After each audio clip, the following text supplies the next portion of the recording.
Hello and welcome to the Terrace Scottish Football Podcast. My name is Fraser Clarke and today I'm delighted to be reunited with my old pal Sean Elderbrant. Sean, it's been a while, how are we?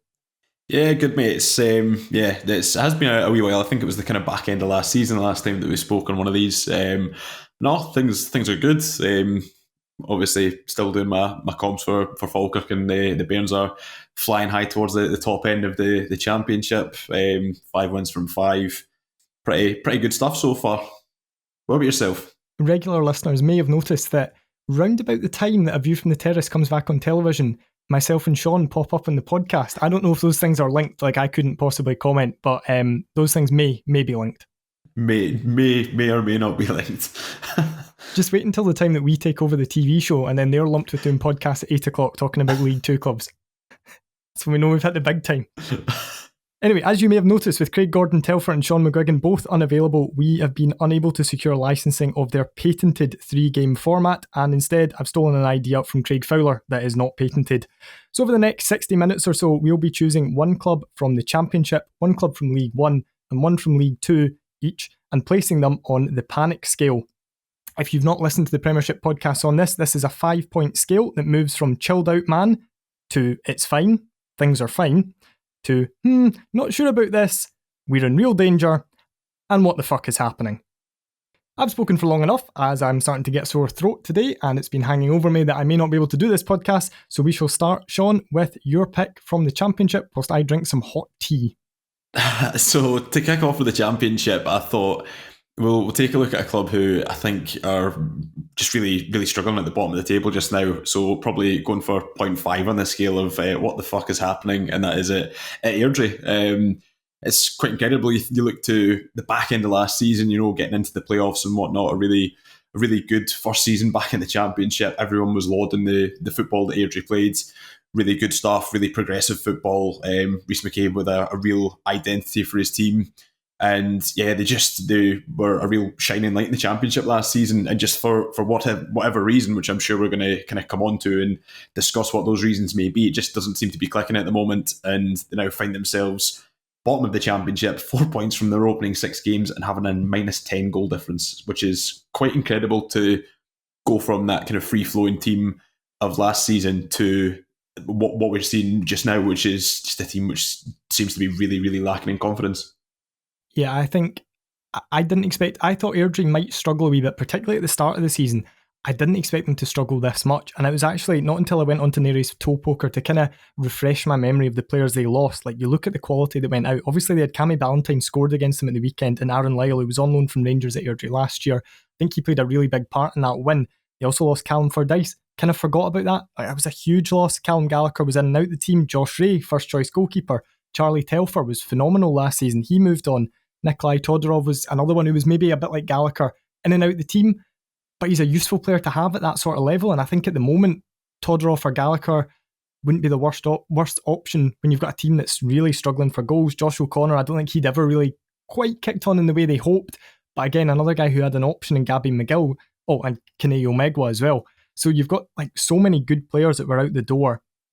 And it felt like their recruitment followed the similar sort of path where they've been taking in younger players who maybe you didn't know a lot about, but then they were going to bring them on. And that might still happen. It might still click. I just thought from early stages that the kind of cracks were maybe there. So obviously they started the League Cup with that 8-0, 9-0, 7-0, 8-0 against East Kilbride, whatever it was. And that was a phenomenal performance, a phenomenal result. I wondered if it papered over the cracks a wee bit of when they beat Dumbarton 4-3, and in that game Suns were 3-1 up, should have been 4-1 up, and then to be fair, Airdrie made a raft of substitutions, brought in a lot of quality, brought in a lot more of the sort of, I guess, players who you would expect to be starting every single week, turned it around and won 4-3. You had the form of Ben Wilson at the start of the season, who, from what I heard at that game, and he looked quality in that game, but they kind of pushed the boat out a wee bit to get him in, and he just looked like such a natural, instinctive finisher. He then had that brilliant goal up at Pittodrie. I think he scored a hat-trick in his debut, an injury time winner in his next game, and scored at Pittodrie in his next game. But he's not scored, I don't think, since the league started. I think it's 6 or 7 games without a goal now, and it felt like a lot of eggs were put in that basket, and at the moment, that's looking like a gamble that maybe isn't paying off. Yeah, I think that's pretty much spot on. That's kind of what I had down in my notes as well. He really came in from Northern Irish football, I believe, and he looked like an absolute superstar in the League Cup group stages. As you say, it was 6 goals in 4 games, which, I mean, as a start to life in Scotland, it doesn't really get much better than that. But now he hasn't scored in 8 matches since late July. He hasn't scored since the League Cup. So, I mean, yeah, when you're, as you say, putting a lot of eggs in that particular basket that it needs to bear fruit on a regular basis.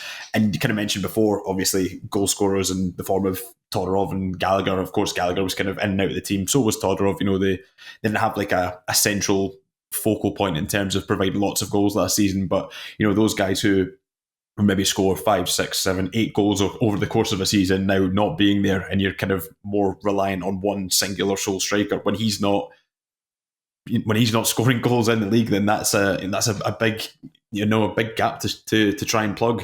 And you kind of mentioned before as well, just in general, those players who kind of left, like, I mean, Cammy Ballantyne's one who had been there for a season or two, just a really good, solid player. Tough to kind of try and replace him, but I mean, Callum Fordyce he was at Airdrie for such a long time, and real mainstay in the heart of defence, but also, from what you can gather, such an important figure behind the scenes as well.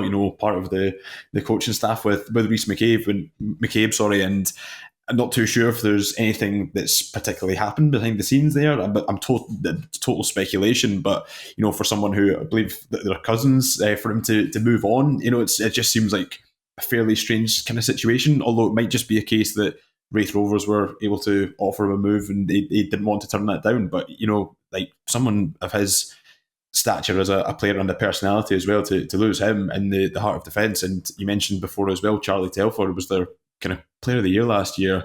He's moved on to Ross County, and it's just a lot of players who are in important positions and having to replace. And you kind of see it year on year with Airdrie. There's usually kind of a raft of players coming in and out, a bit of a cycle, but just so many of those ones this season being such kind of key players and key personalities in the squad, it just may have been too much of a, I don't know, try to think of the right term of phrase, but too difficult to replace too much at once in terms of those kind of big personalities as well as big players.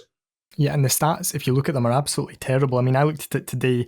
Scored 3, conceded 13, 14 shots on target in their 6 games. So that's pointing to issues at both ends of the park. And I suppose you could say that all stems from midfield. And what Airdrie's midfield to me certainly looks like is a lot of players I like, a lot of players who are really nice football players.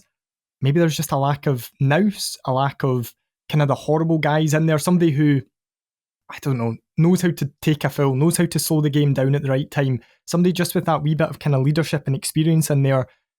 It just looks like they've got a lot of nice football players, but maybe they're a bit too nice and a bit easily played round. I looked at it as well in terms of the goalkeeping situation. Obviously, Murray Johnson's came in, very, very good goalkeeper, but he's 18, 19, like a very, very young player to have in a team that is predominantly, especially defensively now, young. So you're looking at Craig Watson as kind of being the elder statesman in that defence. He had a good season last year, I think, by all accounts, but is Craig Watson, like, he's not at the level that Callum Fordyce is at, for example. And suddenly you're maybe reliant on him to be that leader back there and to be the sort of mainstay of your defence. He looks behind him. He's got a rookie keeper who is going to have games where he struggles. That's just natural when you're that sort of age. He looks ahead of him and he's got still like a young midfield. He's got a striker up front who's made the move over, who ultimately probably needs somebody with a bit more know-how alongside him to play off. He looks like, Ben Wilson to me, he looks like an instinctive finisher, a bit more of a poacher, a kind of fox in the box type. But if you are struggling to supply him, or if you're expecting him to chase balls into the channel, you're expecting him to hold play up and do all that, you've probably got the wrong man there. And it just looks like a team that's maybe lacking just that wee bit of experience. And it's always been, like, Rhys McCabe's team has always been young, but there's maybe just been that little bit of a spine, or that they've not hit as rocky a run of form as this. They did have that bizarre season where they got promoted, where they got beaten, remember, really heavily. Was it 5-0, 6-0 at home by Edinburgh City at one point? Yeah. So, like, there's always been bumps in the road. I just wonder if this is a bit deeper than a bump. And it feels like for the first time maybe since the early days, Airdrie fans are looking at McCabe and going, actually, we don't know if we have full trust in what you're doing here. Yeah, I'm obviously doing the kind of the rounds on social media, just having a wee look and seeing what the kind of thoughts are from Airdrie fans. And I wouldn't say it's the whole kind of fan base or turning on McCabe. There's a lot of people who are like, look at what he's done for us so far. Look at what he's done for us as a player and as a coach and where he's brought us to. But there's some real unrest with some Airdrie fans who are like, this just is not working at the moment. And whether he's got the capabilities to turn things around, like there's very limited things that you can do in terms of player recruitment now. I can't even remember when the loan window shuts, but I think that would be totally just papering over cracks, even if you're bringing in loan players. And it's not as if they've got like a thin squad. They've got quite a lot of bodies there. But as you mentioned, it is a really, really young squad. And again, that kind of bringing through young players, bringing through youth, that's absolutely great. It's a good thing for Scottish football, but it does feel as though it's just a bit too much of a turnover of experienced players and bringing in too many young players at once. It feels a bit unbalanced and a bit uneven, that you could have probably still done with the likes of Fordyce, the likes of Callum Gallagher, just to be there and be, those experienced heads that, even just pick up the dressing room when things are going tough in a time like this. So yeah, I think it's safe to say Reece McCabe, sorry, I don't know why I keep saying McCabe. he's got one hell of a job on his hands if he's going to turn things around. And, from what we've seen of him so far, then I'm sure that Airdrie will be able to play far, far better than they have. But yeah, they really are on the brink of being in a real relegation dogfight this season, when a lot of people kind of had them tipped for doing really good things again this season. Of course, we're talking about that turnover of players, but I remember seeing at the start of the season some people tipping Airdrie for the title just based on purely, the football that they played at times last season, and it's been far, far from that this season. Not to go on about my own team, but there's just a smidgen of this that reminds me of Dumbarton's 2017-18 season when they got relegated in terms of the management situation. So over that summer, the summer of 2017, Suns lost Al Martin, Gregor Buchanan, Darren Barr, Lewis Vaughan went back to Wraith, Sam Stanton went back to Hibs, Christian Nade left, Robert Thompson left. Basically the whole spine of that team that had played brilliant football to stay up left. And I spoke to Stevie Aitken about it on a podcast a couple of years ago, and he said he was basically told that summer, quit while you're ahead. Like, your stock now is as high as it's ever been. Get out now. And he was like, no, I'll be able to do it again next season. And there's just a wee smidgen of Reece McCabe that reminds you of that, in terms of it's almost, okay, he's the manager, but it's almost not his fault. So many players have moved on. They've maybe got better offers elsewhere. They've been offered more money. They've been offered moves they can't turn down. And he's gone, I had a great season last year. I can rebuild this. And actually, it's just going to be that little stretch too far. And I hope it isn't, because I have been a massive fan of Reece McCabe on this show. I met him for the first time after the 4-3 game, because I was covering that for the Airdrie papers as well.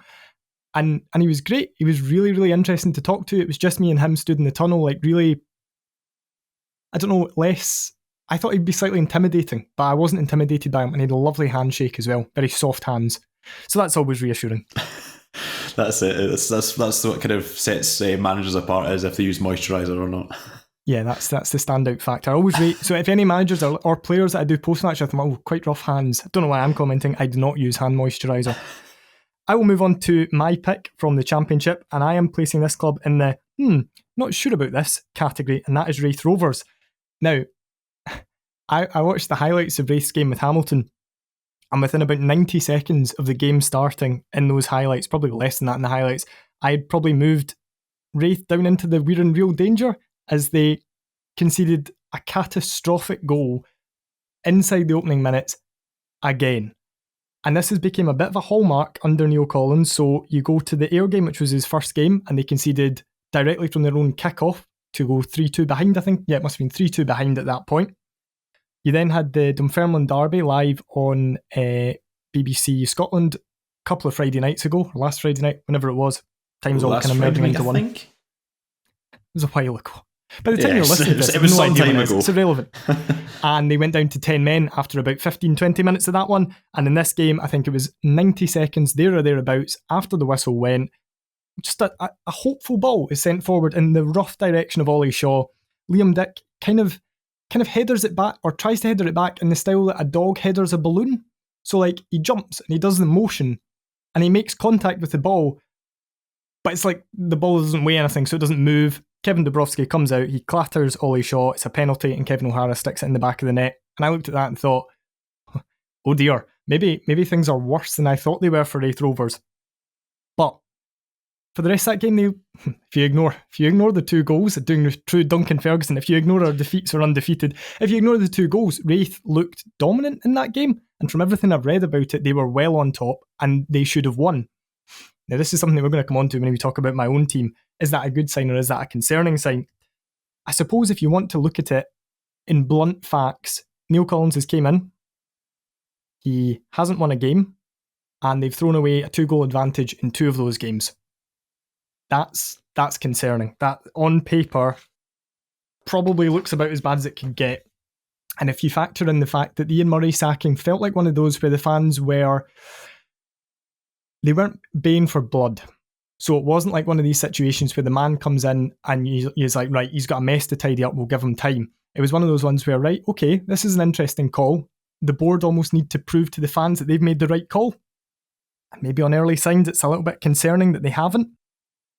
I think the Ian Murray rot had set in, and I wasn't shocked when he went. So I was looking into it a wee bit more, and they've won 2 league games by more than 1 goal this calendar year. It was against Arbroath, I think in the final day of last season, and against Dunfermline.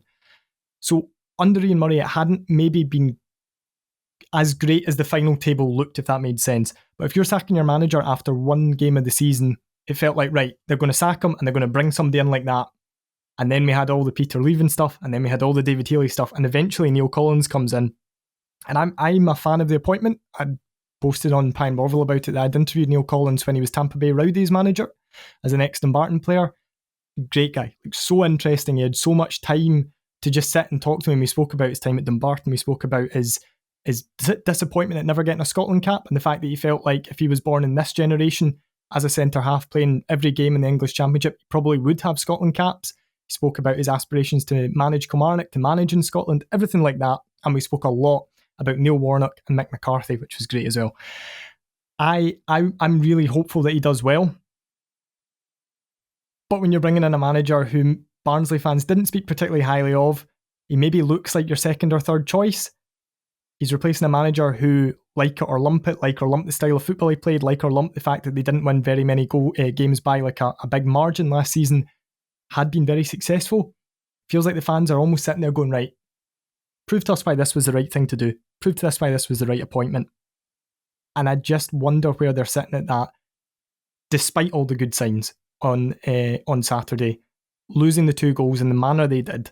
So the second goal, if anyone's not seen the highlights, it's Ewan Henderson, I think, cuts inside, sort of runs at Kieran Freeman, who just backpedals and backpedals and backpedals and backpedals until he's basically on the edge of his own 6-yard box. The cross comes in, it bounces about a wee bit. I think it hits the post, hits Dubrovsky and goes in, and then they lose a goal with near enough the final touch of the ball from a corner. It looks like a team who are rock bottom on confidence. It looks like a fan base who are yet to be convinced that their board made the right decision and who presumably want the manager to do well, but are still to be convinced. And things just feel a wee bit concerning about Raith at the moment.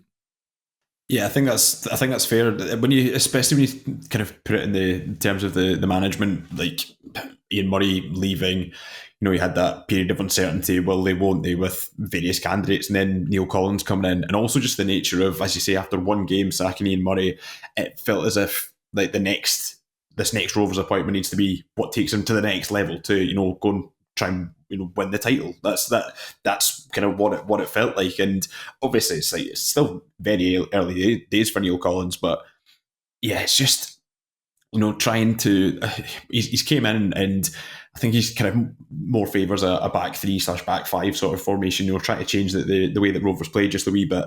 And it's one of those things that maybe you think if he came in the summer, if Raith had just decided, we'll cut our losses in summer, give a manager a full pre-season to build his squad the way he wants it, and shape them into the way that he wants them to play, then that would maybe be a bit more beneficial and make a bit more sense. But it just, as you say, there were promising signs in the game against Accies, but yeah, just the nature of the goals that they conceded, like, just seems like they're a bit harem scarum at the back at the moment, and those are things that you can't really be doing if you're wanting this season particularly to be a successful one. And as we say, Wraith weren't far off the pace at the top of the table last season, and as you say, replacing Ian Murray, you want somebody to come in and take them to that next level, and for now, it just isn't happening. They have made an interesting signing, I noticed yesterday, a really interesting signing. If you sit and listen to the interview with them on Wraith TV that I did this afternoon, a player called Fankati Dabo, who was at Coventry City before, well, a couple of seasons ago, and then he'd fallen, I think he'd gone to Forest Green, hadn't really worked there, there'd been a falling out with Troy Deeney, and he'd worked his way, I think, out of their team. He was then unattached for a wee while. He's came in, he's a right back, which is a position that they really needed to strengthen in. To be honest, it's a position they needed to strengthen in since whatever happened with Ross Millen last season happened, and that played a fairly sizable part in derailing their title challenge. Now, Fankati Dabo played, I think, pretty much every game as Coventry City got to the brink of the English Premier League a couple of seasons ago, and then his career's just dropped right off. He missed the penalty in the shootout that decided that, and then it dropped right off. And I sat and I watched the interview with him today, and normally, I basically watched it because it was preparation for this podcast, and I knew he was going to be talking about it. Normally, new signing interviews, and we'll both have done them, tend to be quite dry. The player always says something like, "Oh, it's a no-brainer," and I just as soon as the gaffer phoned me, I thought it's a club I know a lot about, it's a big club, all that kind of stuff. And he did say at one point it's a no-brainer, which just obviously must be stitched into every single player's vernacular when it comes to doing interviews. But I don't know how to put it, he just seems like a really intelligent, quite a deep person. So he spoke about how his dad would be driving up from London, leaving at 5 a.m. and driving back the same night to watch him in every game, and he was looking for like a Wraith supporters club down south and things like that, which I liked. There was also a bit where they spoke about him, like you've had good times and you've had dark times, and you must have, that shows your love of football that you're still playing. And he was basically like, yeah, I almost fell out of love with football. And you just think, this is a guy who looks like he needs an arm put round him. He's taken this, I mean, it's ultimately a step back from where he was a couple of seasons ago, a huge step back from where he was a couple of seasons ago. He's taken this step back. If this signing works out, and I think he's only initially on a deal till Christmas, this could be a real game-changing moment for them, because they've got a player with that experience. He's got a point to prove. He's going to be one of, he's Neil Collins' man. He's bought into what Neil Collins is selling in a key position for Wraith Rovers. And you think, right, if this guy can be the one player that just helps them kick on. Do you remember a few seasons ago, Morton were struggling. They brought in Liam Grimshaw, and he just seemed to bring something out of the players around him. He just kicked everyone on a wee bit. I wonder if Dabo could be that man, because he feels like someone who's looking for a home and he's looking to be loved. And Wraith feel like they need a reason to almost love their team again. You think, right, this guy has a wee bit of cult hero potential. He's played at a high level. He's clearly a quality player from his background. And from that interview, it's really difficult not to like him. So there's a bit where they say, what can Wraith fans expect? And he just says something along the lines of, I don't know if I had it written down, I don't think I did. It just said something, it's like, oh, I'm just a really nice guy. Like, I hope I'll speak to the fans, and I want that relationship, and I'll take my time to talk to people. And I just thought, right, this doesn't mean anything. He could be howling on the pitch, but I just thought, oh, I hope this guy does well. This is a really nice interview. I've enjoyed listening to this. Yeah, and I totally get what you mean in terms of like football signing interviews. Some of them are so very kind of copy and paste, so it's quite nice just to, it does always kind of stick with you when you get something that goes away from the usual kind of beaten track.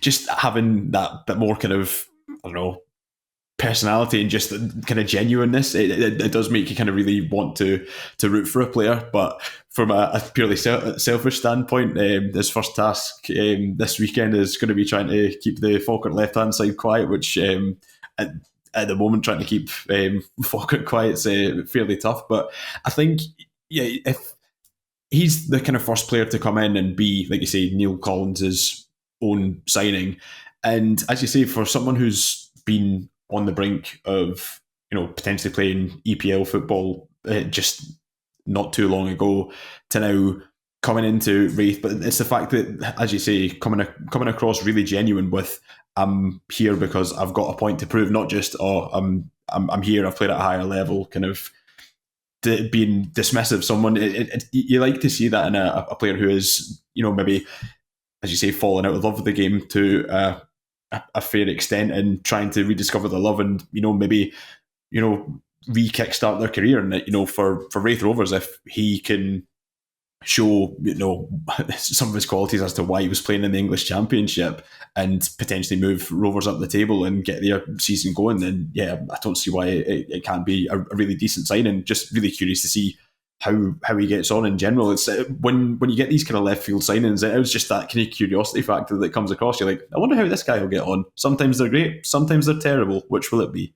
Yeah, it's always exciting that. There's just one more thing that I had written down, and this was maybe a slight concern about Neil Collins, is that game, Wraith Rovers went 3-1 up relatively early in the second half, and I'd written down, just from the way the game unfolded, and I can understand why he did it, but he looked like a manager who was like, right, we've all been there on Football Manager, we're 3-1 up, like, we can really sense blood, we've got the beating of them here, let's just keep going at it, keep going trying to rack the score up. And I admire that to an extent, because I absolutely hate it when my team are dominating someone, say get 3-1 up or 3-0 up or whatever, and then just take their foot off the gas and just see the game out. It really frustrates me. But when you're in the sort of run that Wraith are on, and when you need a win, when a new manager needs a win, I wonder if he's maybe sitting or sat on Saturday night and just thought, I could have shored things up. I could have taken the 3-1. I feel confident I could have switched things around, kept it secure at the back. Maybe we wouldn't have played such good football for the last half an hour. We wouldn't have created anywhere near as many chances, but we would have got up the road with 3 points. And that just, I don't know if it was naivety. I don't know if it was like the emotions getting the better of him. I don't know if he just got carried away. I don't know. I don't know any of that. But it was just a wee part of me that wondered maybe if he's learned from that, and I suppose it's something we'll find out. And maybe I'm completely wrong. Maybe he didn't. But to me, it looked like, right, we can sense blood here. Let's rack up a few more goals, send the fans home delighted, really kickstart the Neil Collins era, and it blew up in his face. Yeah, it could like you say, it could be a complete case of that. But it is, I think Sean mentioned on the podcast last week that this game this weekend between Wraith and Falkirk really feels like it could be a bit of a watershed moment for Wraith. If they're able to stop Falkirk's kind of long unbeaten league run, if they're the team that are able to bring that to a halt, and that could be another catalyst to really kickstart their season. Like, very curious to see how that one turns out, because of course Falkirk are a couple of games behind in the league due to being in cup action. Falkirk will be more than confident to go there and get 3 points against a Wraith team that is, in terms of results and league position, toiling a wee bit. But as you say, it could be the perfect storm for Rovers in that way, that if they're able to get that, if he's able to get that victory and potentially kickstart their season, then you could see them start climbing up that table again. Yeah, just one last thing to mention on Wraith Rovers as well. Lewis Vaughan went off, I think, after 15 minutes or so on Saturday. It looks like a hamstring injury for him. If that's long term, and when I saw he was injured, I thought, and then I went through and found it today that was his hamstring, and I thought, right, that's okay. That's not as bad. I mean, obviously hamstring injuries, like we've seen with Aaron Hickey, can be really, really bad, but hopefully nothing too serious there. But if he's out for an extended period, then again, you start to worry about them. Right, I've spoken far too much about Wraith Rovers on this podcast that doesn't have Sean McGuigan on it. Would you like to talk about someone from League One? Yes, and to be fair, I think you could probably talk quite well about this club, Fraser. So I've got, we kind of spoke off air earlier. I had Dumbarton sitting at a 4 initially, but then after speaking to you, I don't know if it's somewhere between maybe a 3 and a 4 of not sure about this, or we could be in danger. So to kind of paint a picture, Dumbarton currently sat 9th in League One, having weirdly only lost their first game of the league season to Montrose on Saturday after drawing 6 in a row. And, having dominated the game, Montrose have only had seemingly, I think, 1 shot on goal that they've scored. Dumbarton have played really, really well for what seems like the most part of the game, had put in a good performance, but just couldn't put the ball in the net. And it just kind of seems like that seems to be the story with Suns at the moment of, playing some decent football at times, but just not taking their chances when they really need to. And, that first win just hasn't seemed to be coming. You go back a couple of weeks to the game against Annan, and barring that Brett Long sending off, which of course was rescinded in the end, probably would have went on to win that game fairly comfortably, and then ended up having to play with a schoolboy in goals for what was it, about 70 minutes of the game.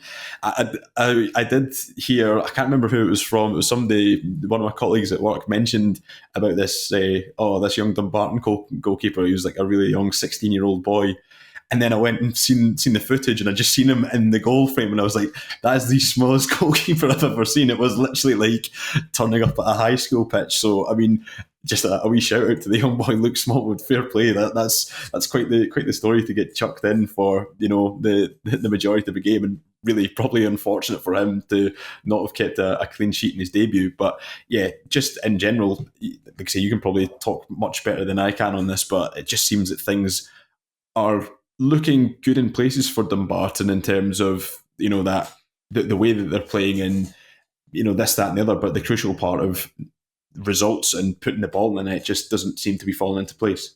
It's bizarre because we're the top scorers in the league, joint with a couple of teams, Steny and Cove, he says, looking down at his phone. So we've scored more or as many goals as anyone else in the league. Yet the big issue seems to be, or from a fan's point of view, it feels like the big issue is we're not scoring enough goals. But actually, you look at it the other way, the fact that we've not won a game when we're top scorers in the league might point to the issue being at the other end. And I wonder how much of it came down to the fact that basically Sun started this season with Mark Durnan as their only centre-half in the squad after Sean Crichton retired at quite short notice to go to Queen's Park to become a coach with their B team. And it's not until the Montrose game at the weekend that we got Ethan Brown on loan from Kilmarnock. So every single game this season, Mikey Miller has played at centre-half. I think Mikey Miller's a good player. I think he's probably a better midfielder or a better right-back than he is a centre-half. And it's one of these ones where, say, Mark Durnan got injured and was out for 2 weeks or got suspended, you'd say, right, put Miller in beside Crichton for 2 weeks and he'll probably be fine. When you've got him in there for 3 months of the season, teams maybe suss out how they can get someone who isn't a natural centre-half. And bringing Ethan Brown in at the weekend did look to change that a wee bit because, like you say, Montrose's goal was their only shot on or off target, and it was a brilliant finish by Kane Hester. And you might have seen it actually through the SPFL. It's an absolutely brilliant finish, and it's one of these ones where you go, see, 99 games out of 100, if you have 15 shots and your opposition have one, I think it was 12 shots, 15 corners, your opposition have one shot and no corner, and their shot is from quite an acute angle and a really difficult one, you probably go home and win that game. So I have no idea how to feel about this team, because there's part of me that goes, this team is playing probably as good football as any Dumbarton side, maybe since the one I mentioned earlier, the second half of the 2016-17 season with guys like Stanton, Nadi, Vaughan, all that lot. They're scoring goals. They always look a threat, but they haven't won a game. And so actually, if you extend it to last season, I think it's round about the 16th of April was the last time Dumbarton won a league game now. It doesn't necessarily feel like it. And obviously you've got the summer break and all that. That's a very, very long time to go without a win. And the only game we've won this season has been against Berwick Rangers in the Cup, which was the most one-sided dominant game that I think I'd ever seen. And Suns were 4-0 up at half-time in that one. I have no idea what to make of it. The only thing that is giving me hope is that everyone is broadly still quite positive. And from my point of view, we've came up a division. We've not looked out for depth, apart from the first half against Inverness on the opening day. Not looked out for depth at any stage. And I was talking to our club historian this morning, and he had said, now I think I'm probably too optimistic most of the time, too positive most of the time. Stevie Farrell may disagree with that. I think as a general consensus of our support, I am on the more upbeat, positive side. And our club historian is probably more, not so much pessimistic, maybe more realistic. He's been watching us since the 1970s or whatever, and he can look and kind of see things in a less emotional way than a young pup like me can. He said he was feeling quite relaxed about it, because I was telling him about the podcast, and he was like, yeah, I'm quite relaxed. Yeah, he's confident, and it feels like all the players who are maybe taking their first step up with us at this level, guys like Finlay Gray, Michael Ruth has played at this level previously, but not obviously for Dumbarton. You're like, yep, they still look like they're very, very useful players at this level. Calvin Orsi, when he's fit, still can cause problems at this level. Craig McGuffey's looked like he's been a pretty good addition so far. Cammy Clark's been a bit of a, I don't know if surprise is too strong for a guy who played a lot of football in League One last year, but it was certainly eyebrows raised given his performance against Calvin Orsi in the playoffs. He's looked pretty solid. He's looked the part all throughout the pitch. You'd be like, nobody, certainly from the starting 11, nobody's looked out of place in League One. That's a relief. We're looking competitive. That's a relief. We're dominating games, but we're not winning them. And I'd messaged you about it this morning, and that's been my thing all season, is playing really well and dominating games right. It's just a matter of time, or is it actually like, hang on a minute, this is a team that are playing to the maximum of their abilities and they're winless as we head into October, is that actually a really worrying sign? Because I have no clue. Yeah, it's one of those, it seems really quite a strange one to try and unpick, as you say, like on the pitch in terms of, playing good stuff. Over the course of the summer, Dumbarton did some really excellent business, none more so than just keeping a hold of Finlay Gray and Michael Ruth. And then, as you say, adding just a bit of quality to the squad, a bit of, players who've been there and done it at League One level. Shields, McGuffey, Niang, guys who've, played at that level before, played to a good standard at that level before. But, that one win out of 13 games in all competitions this season, I mean, that screams alarm bells, but then also unbeaten for your first 6 league games and then just losing 1-0 to the most FIFA Ultimate Team game in history. As you say, those games when you dominate with so many shots and your opponent scores with their only shot in the whole game, that just screams FIFA Ultimate Team to me. So yeah, I don't really know what to make of Dumbarton's start to the season. Of course, there must be like an element of slight concern, but as you say, if you are seeing good performances on the park and you're saying that even the most kind of realists or pessimists in the support are still not quite at the point of panic, then it just seems like a really odd situation. Yeah, and it feels like opposition fans have sort of seen that as well. Now, no doubt we'll go down to Queen of the South and turn in a stinker, but at Annan, there was I think the dad of an Annan player had turned to our directors and was just like, you've got a really good team this season. Like, when you're getting people who don't need to say it, saying things like that, you're like, right, okay, maybe we are doing something right here. Maybe it's not just me being blindly optimistic. And I also had a laugh and a cry where one of my pals is pals with Kane Hester. Hopefully he doesn't mind me sharing this. And after the game on Saturday, Kane had sent him a text with just apologies in the smirking face, to which he went back and said it sounded like we did everything but managed to score. And Kane Hester said, "You played like prime Barcelona. We couldn't even get a sniff." I'm like, that makes me feel better, but also makes me feel awful. And then I watched Stuart Petrie's post-match, and I love listening to Stuart Petrie talk. And he is so... You can tell a manager who's confident in his own abilities by how brutally honest he feels prepared to be. And he was basically like, yeah, we don't know how we won that. Didn't deserve to win it. Dumbarton were the better team, but I'm delighted with the 3 points, delighted with the clean sheet, but we need to play a lot better. And then I listened to that and I thought it's very magnanimous of him. And then I thought, wait, hang on a minute.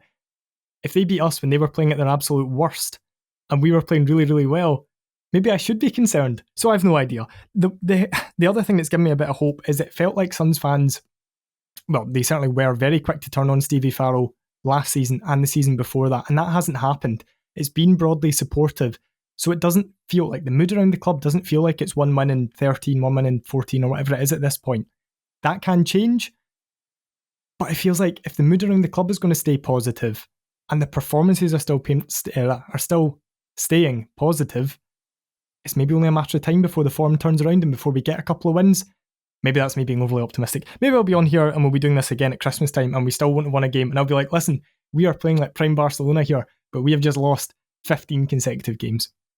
We're on the brink of something. It's going to happen. I'm telling you. That was going to be my next kind of question to you, was about that feeling towards the manager Stevie Farrell, because I know that you've mentioned on the podcast before that the kind of sentiment with Suns fans over the past couple of years has been kind of mixed. Even when you guys were starting to do fairly well last season, there's still that kind of element of the support who was still hurt about the relegation initially, and that was just something I was going to ask about, is has that kind of placated or changed? And weirdly, as you say, the fact that results haven't necessarily been there this year, but the fact that the mood is quite good, it sounds like a total paradox. Yeah, it feels like it.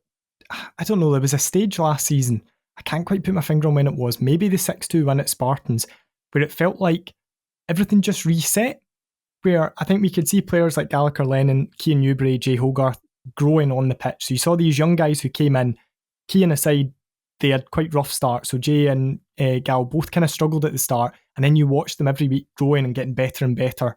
Mark Durnan came back from injury, spoken about it so many times in this podcast. That was key to the promotion last season.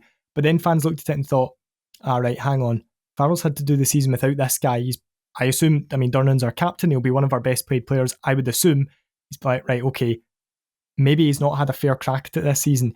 And then we got up and running. And from Durnan coming back into the team in the first weekend in March, I think we lost one game till the end of the season, and that was the dead rubber on the last day against Peterhead. And it felt like the mood had changed towards Faz. So I was at the game on Saturday with Chris McMillan, who obviously I did commentary with for 3 seasons, and then he went to Steny, and he's now at Hamilton Accies.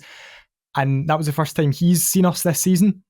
And Faz came out the tunnel, clapped up at the fans. The fans clapped him back, and he was just like, whoa, that has changed. And I maybe don't notice it as much because I'm there every week. And he was like, can you imagine that happening in our last season? And I was like, no, probably not. So that would have been unthinkable for something like that. So it feels like the whole mood towards Faz has changed.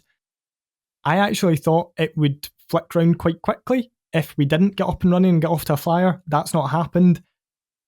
And I think it's kind of incredible in a way that fans are taking not bad results, but not winning football. They're actually looking at performances and going, you know what? We can see what the manager's doing here. We're prepared to be patient with it. And that's a massive change. Yeah, that's quite good to see, just in terms of that mood at the club. You know, having obviously been through kind of similar at Falkirk over a long time, you know, that just feeling of you know dread and just the mood inside the club just not being great. To when you can feel that everything's positive and everyone's in unison. Obviously, like you say, it might not be fully clicking in terms of the results on the park right now. But if the signs are positive, then I mean, more power to Dumbarton. Like I say, the squad is a really strong looking squad, and as you say, now having an actual central defender in beside Mark Durnan might be that thing that allows you guys to kick on and allows players to be playing in the right positions. Mikey Miller being able to play in there and into midfield or at right back, and yeah, I like I say, I think you guys will probably start to turn the corner soon enough. But it just takes that first victory. It's just getting that first one over the line, isn't it? Yeah, that's exactly what it feels like. It just feels like one win, and that's going to change everything. But we'll stop talking about my team, because that's what happens every time I'm on this podcast. And instead, I'll talk about someone who I talk about every time I'm on this podcast as my pick for the League One club. It is a club who should be completely chilled out about how their season is going. And it's a club with the best manager in Scottish football in my heart. Andy Graham and Alloa Athletic. Their win at the weekend against Kelty Hearts means that they are top of League One. Considering they didn't lose, but Taylor Stephen, Bobby Wales and Ethan Sutherland, 3 of the most exciting young players in the country, went back to their parent clubs over the summer.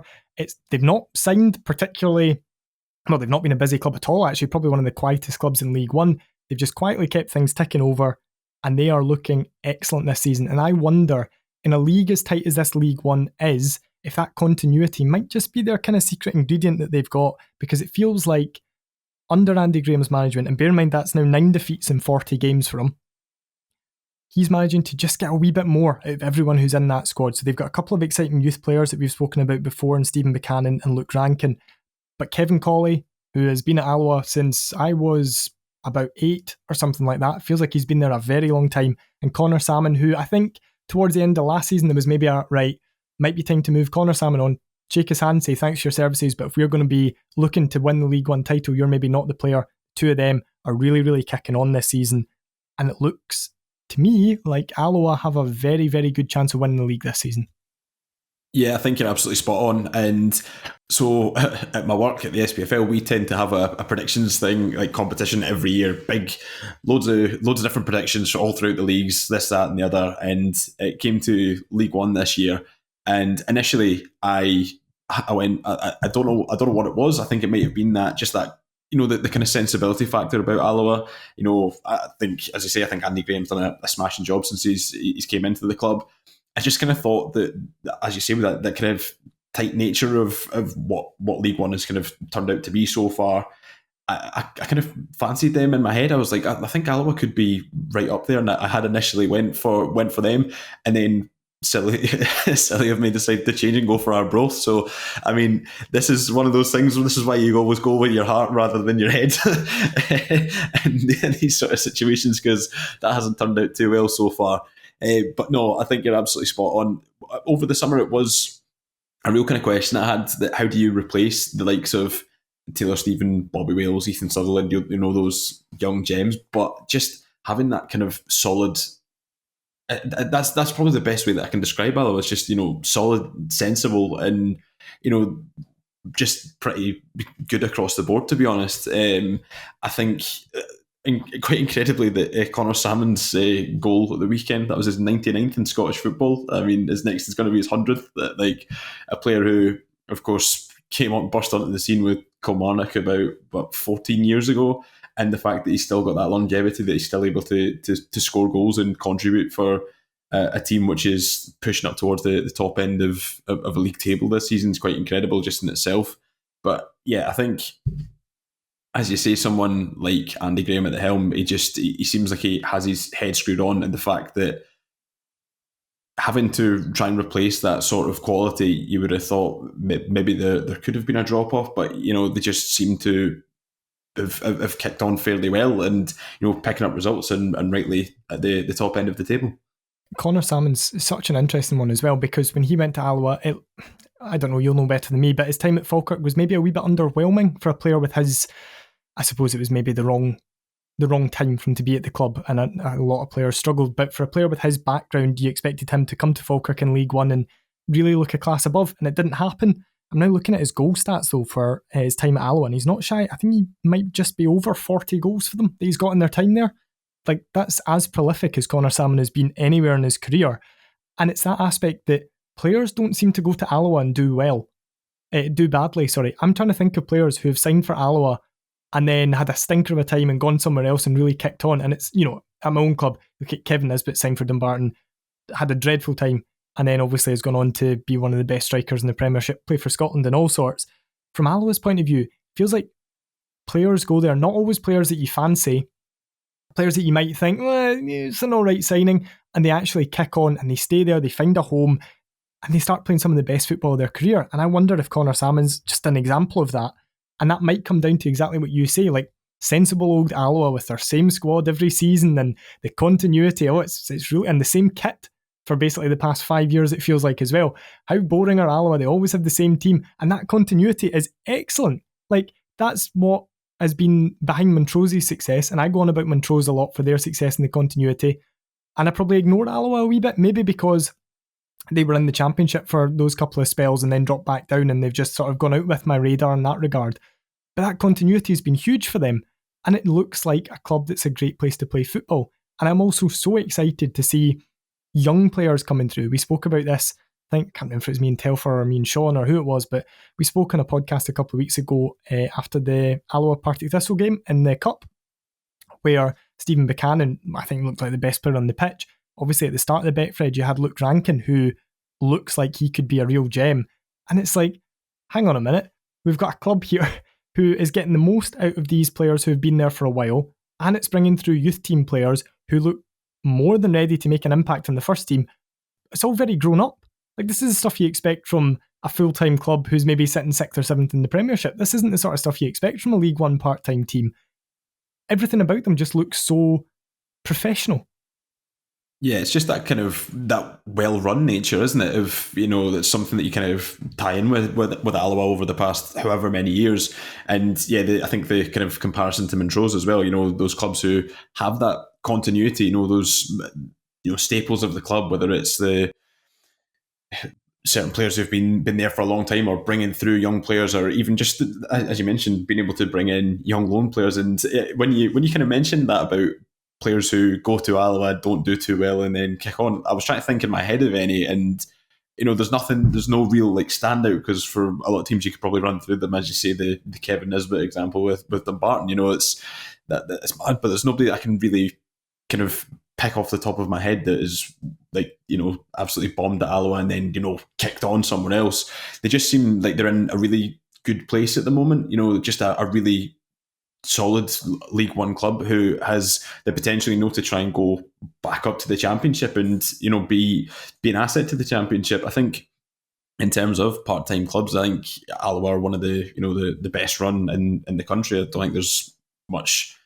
I think you could argue too much against that, to be honest. Just so kind of, especially over the last kind of year or so, like, just they've been really, really consistent in terms of, like I say, bringing through young players. You mentioned Stephen Buchanan. I remember the game of the last game of last season when obviously Falkirk were going to try and keep hold of the invincible run, and I believe it was his cross for Connor Salmon's goal. So he put in an absolutely fantastic ball, and that put Falkirk in the back foot. Ended up being 2-0 down. Obviously, ended up coming back to get the point to keep it, but the fact that they're able to continually churn through these players. Even you look at someone like Quinn Coulson, who was there last season, who kind of was a young player at Wraith Rovers and then went to Alba and did really pretty well, even though he was maybe overshadowed by the likes of Wales, Sutherland, Stephen, and he's are both are toiling at the bottom end of the table at the moment. But he's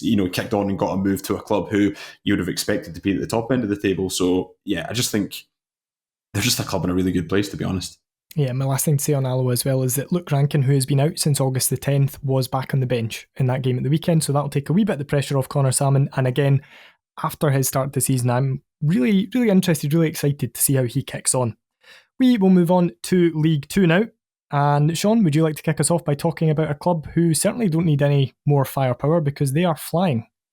Yeah, no kidding. So I've got them at the moment to it's fine, things are fine, but probably pushing up to the just chilling man, and that's East Fife, who are currently second in League Two, 15 points, just 1 point behind league leaders Peterhead. But on Saturday, they welcomed Peterhead to Methil and beat them 2-0. It was from what I've seen in the highlights, it seemed like a really good competitive game. Good chances for both sides, but East Fife running out 2-0 winners, and I think somebody that gets the first mention is Alan Troughton getting one of the goals, and he's in absolutely scintillating goal scoring form at the moment, alongside strike partner Nathan Austin. And just one thing I wanted to kind of broach to you is, when was the last time that you can remember a team in the lower leagues having two central strikers in such good form at the same time?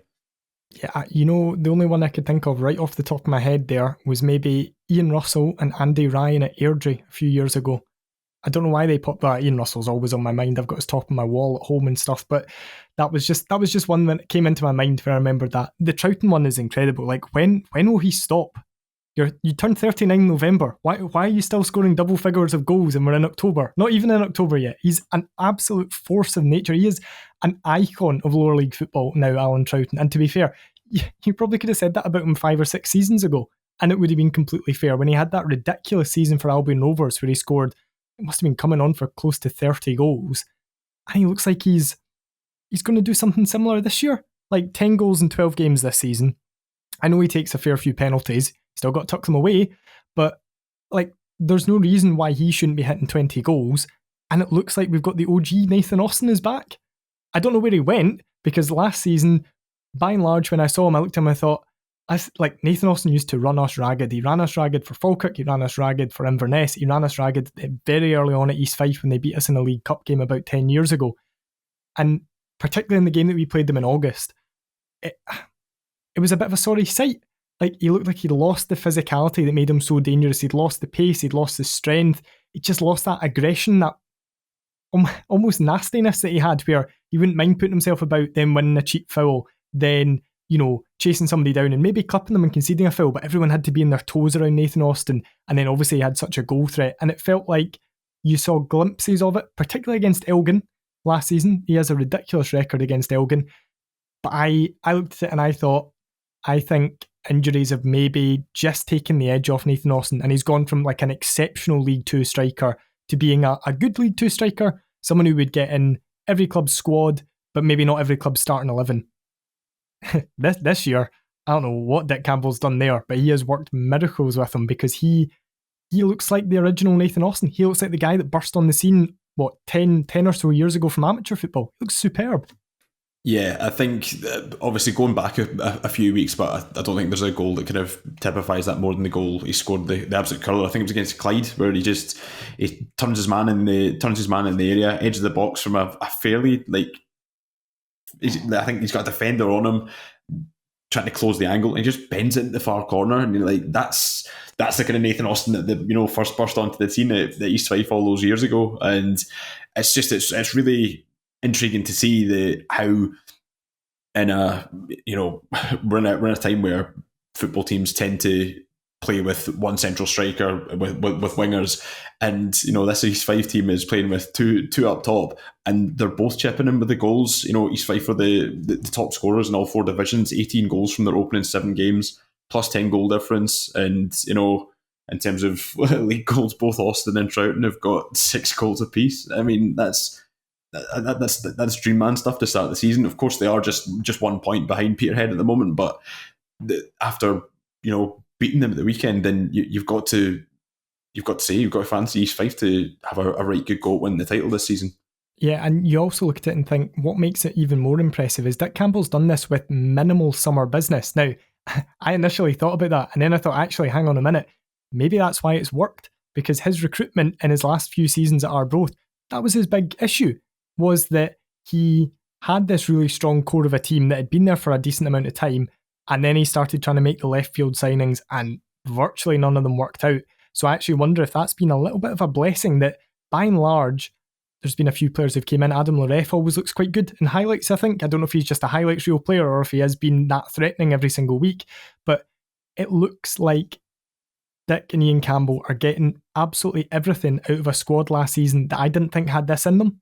So I suppose it'll be interesting to see if this can be maintained over the course of the season, but I do look at it and think Saturday's game, to me, and as someone who heavily tipped Clyde for the title, looks like being the top two.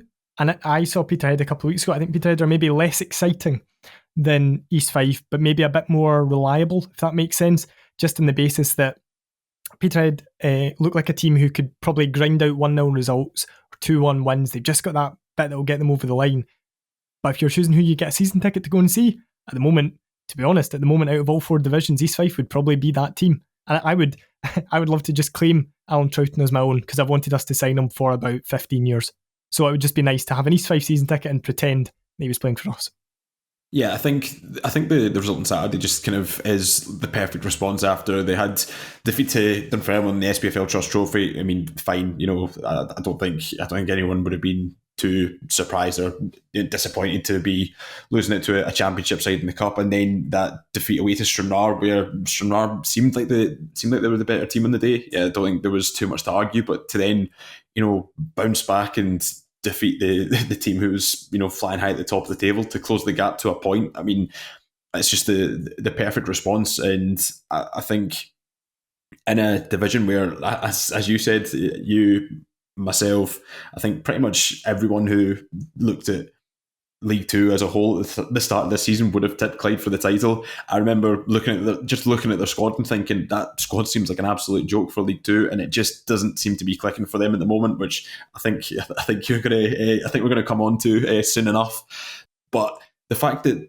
Clyde, who were hotly tipped as the title favourites, are 10 points adrift at the moment. Of course, there's still plenty of football to be played, and they could very well go on a run of form and shoot right back up the table. But I think that both East Fife and Peterhead will be champing at the bit to say we can have a right good go at this. At the start of this season, they may both have been thinking, oh, we can have a right good go for first place, but maybe they would have been thinking, well, Clyde have recruited really, really well. Maybe it's a case of let's try and run them as close as we can and then get up through the playoffs. But it's like a real opportunity for either of those sides to go on and win a league title and get themselves up to League One. Did you see, just before we move on to talk about Clyde, but did you see the fact about Andy Todd Jr. and the fact that Dick Campbell has now worked with a player called Andy Todd, either junior or senior, in 4 different decades? 90s, 2000s, 2010s and 2020s. That's incredible, isn't it? Really like that. Also, very unusual to see a player playing with glasses, which I like to see. It's like Edgar Davids. Yeah, every time you see a player who's got kind of glasses, goggles on, it just reminds you of Edgar Davids. And I mean, if he turns out to play like Edgar Davids, then I think he'll be well loved in Methil. Yeah, it gives him real cult hero potential, those specs. Like I actually can't think off the top of my head of any other player who wore sports goggles. I don't remember anyone that wore sports goggles, but just the player in glasses just reminds me of when Brad Lyons signed for St Mirren and he rocked up. It was just a signing photo of just him in glasses, and it's just not something that you're particularly used to seeing. I saw Ross Forbes in glasses once when he was suspended and didn't recognise him. Oh, really? He looked the same. I just didn't double take it, the guy who was wearing glasses, because I didn't realise it was him. So there you go. Footballers in glasses. That's a topic for a Patreon if ever I've heard one. We will move on to talk about our final team on this podcast. And as touched on earlier, and there's no surprise where this one are going, we are going to talk about Clyde. And they are going in the category, what the fuck is happening? And that's not a massive surprise given it's Clyde Football Club, and that's probably the category that they could have been in for much of the last 2 decades. However, this year, if you know your Pine Bovril references, it could be said that there was a great feeling at New Douglas Park, brackets, when Clyde are playing there, because they signed an absolute all-star cast of lower league superstars. I looked through their squad on the opening day of the season going up to Inverness on the train, and I sat and went through it and thought, this looks like when you start a saving Football Manager, you give your team unlimited money, and then you just go and sign all the players that you want your team to sign in the division. Like, that was the day I think they brought in Andy Murdoch, and I'm just like, this is getting ridiculous. Like, this guy's a championship player. I know he's had injury problems, but you're going to scoosh this league. Ian McCall as manager, Jordan Allen up front, Andy Murdoch in midfield, Lee Hamilton at the back. It couldn't possibly go wrong. Oh my goodness, it has gone wrong. It has gone wrong catastrophically in a way that it feels like only things could at Clyde. The chairman's gone.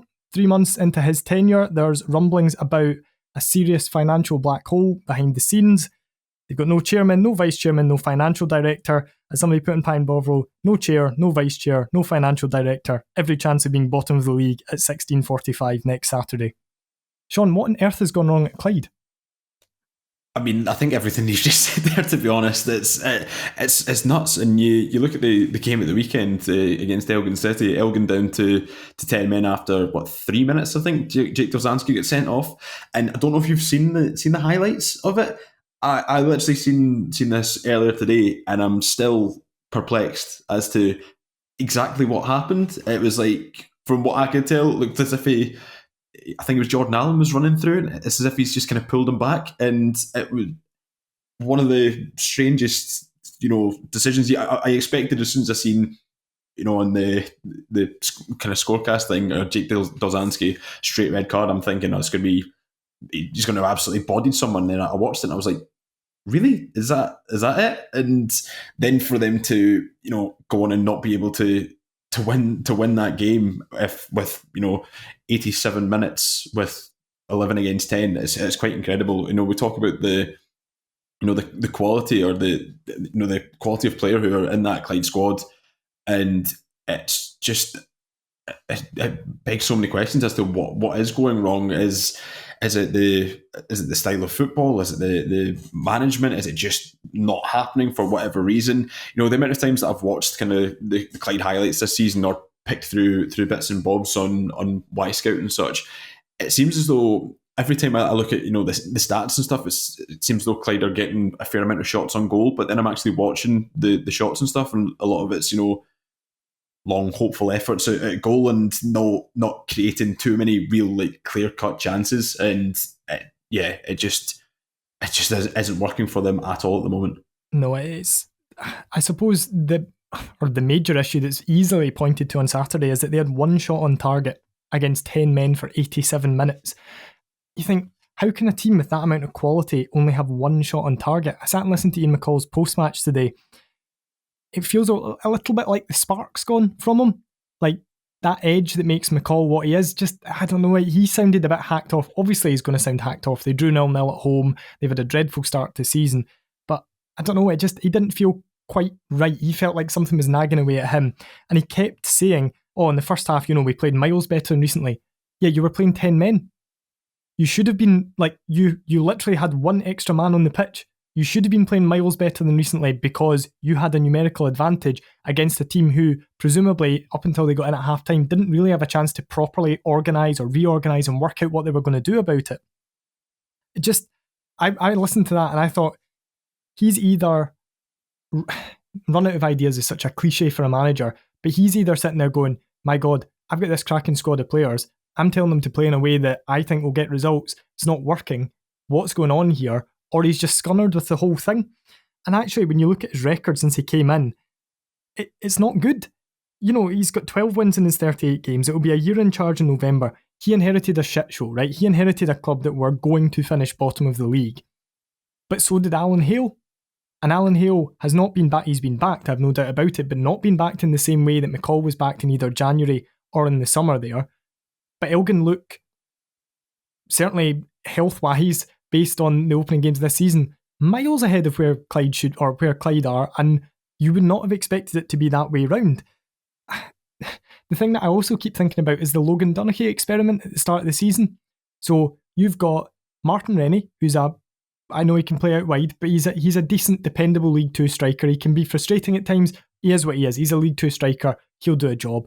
You've got Kyle Connell, who they brought in from Cove Rangers, player I really like, but hasn't really happened for him in recent times. But there's something to work with there. And then they bring in Jordan Allen. Why are you still trying to play Logan Dunachie up front? It looked amazing against Partick Thistle because there was that element of surprise. Then he got a new deal. Then he got moved to being a forward on the website. And you think, see, last season was the time to play Logan Dunachie up front. We're fighting for our lives. Something's not happening here. We don't have the quality in the squad. Let's just try this guy up front for someone different. Now you've got Connell. Now you've got Jordan Allen. And it's not happening for Jordan Allen. But you've got these two players, Allen especially, who should be two of the best strikers in that division. But you're putting a centre-half up front who you're trying to mould into being a striker. Maybe there's a reason that he's 20 years old or whatever and has always been a defender. Maybe he isn't a striker. Maybe he just had a couple of good games, and maybe if you're 2-1 down with 10 minutes to play, you just go, right, Logan, get yourself up front, we'll just fire balls at you. That doesn't make him a striker. That just means he's your plan B or your plan C option. I saw on Saturday as well, I think it was around about 68 minutes, they took Jordan Allen off and they brought Logan Dunachie on. Now, if I'm an Elgin fan or if I'm an Elgin player, and Dunachie is exceptional in the air, but I'm looking at that going, right, I've just had 68 minutes dealing with Jordan Allen, who is small, technical, tricky, good. He's going to pounce if I make a mistake in the box. He might not finish it in the form he's in, but I can't take too many risks.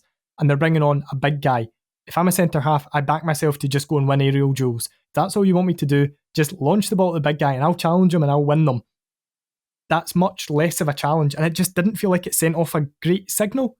Like it sent off a signal that, right, we've kind of, we're 0-0 here, we've kind of ran out of ideas, so we're just going to bring on the big lad and we're just going to lump it into the box and see what happens there. It just feels like, it feels like it's gone catastrophically wrong in a way that I did not expect it to, and I don't think any Clyde fan did when they got that result at Firhill. Legitimately, this was probably as excited as Clyde fans have been about a season in a generation. But I don't think that's too strong to say, because they had on paper the best squad in the league. They have a manager who has a proven track record. There was no reason why it couldn't be successful, yet here we are. And it's not worked for Jordan Allen, right? I imagine that will turn around when he starts getting the right sort of service. But you look at the guys around him. Robbie Leach should be one of the best players in League 2. Has shown it at kind of fits and starts, not showing it on a consistent basis. Lee Connolly, I thought Lee Connolly working with Ian McCall was going to be exactly what he needed, because nobody doubts Lee Connolly's ability. Everyone just thinks, right, there was the whole KFC incident last season and maybe him and Marvin Bartley obviously didn't see eye to eye. He presumably didn't have that respect for Bartley or whatever. Fine. He goes in with McCall and he's quite good at getting players' respect and he's quite good at being able to whip them into shape, I would have thought. Nope, doesn't seem to be happening for Lee Connolly there. They've got Ray Grant's out for a period of time. I think it's 8 weeks he's out for. Barry Cudahy, he's been out for 6 weeks. Two really good players. Two players with injury records that are, at best, patchy. They're two players who do miss games. It just feels like everything that could go wrong is going wrong. They obviously lost Brian Kinnear as well. Brought in Robbie Hemfrey from Arbroath. Again, I think that's as good a signing as you can make. At this stage in the window as a League 2 club to be your goalkeeper. Made a very good save in Saturday's game.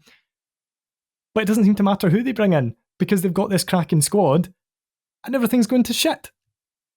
Yeah, it just, as you say, it just seems as though everything that could kind of break is breaking at the moment. And, you look back at the start of the season, as you say, coming off the back of that Partick Thistle game, you just expect, they're going to blow everyone out of the water this season. And, they had, during the opening day, then a narrow 1-0 win. And then they lost 3 in the bounce, which would have been 4 in the bounce, if not for a last minute penalty against Edinburgh City. And then to draw 0-0 against a team who was playing with 10 men for nearly the whole 90 minutes. It's quite incredible the way things have happened. Jordan Allen, of course, obviously moving back to Clyde again on loan from Falkirk, I just fully expected that he'd pick right up where he left off at the back end of last season, absolutely banging in the goals. He's a player who I think a lot of Falkirk fans were quite disappointed that he left in again this season, because maybe I think a lot of people thought that maybe he could have added something in the Championship, having had that good kind of tail end of the season at Clyde, but deciding that no, I'm going to go back to Clyde, want to play every week, which absolutely fair enough, but just for the moment it doesn't seem to be happening for him. But that's not. I don't think it's just a him issue. I think that's just the whole team in general. Like you say, this kind of superstar squad that on paper, as you say, I think I did the exact same thing. I was just having a look at.